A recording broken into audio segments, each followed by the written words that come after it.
I've always been big on not acknowledging the time in which you create your content, because that is the cardinal rule of evergreen content. But this particular moment of history, which is fall of 2022, is when a lot of stuff has been going on with us.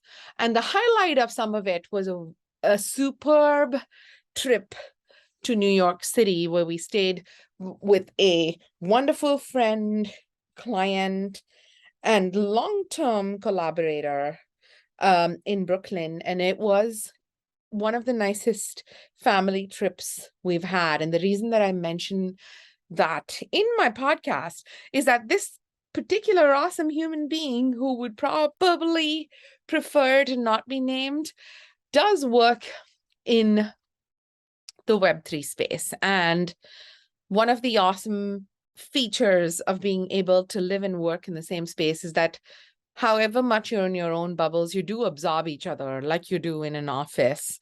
And it was wonderful to see some of the things that they were touching on as topics. And so I think part of that gave me the bravery, for those of you who might be watching this in a video format, to show up and say, podcasting on the regular is really, really easy for me. But showing up as a human being that is acceptable for someone to watch for a while on a screen poses challenges for me, regardless of what it is that other people will say. I will still fix my hair.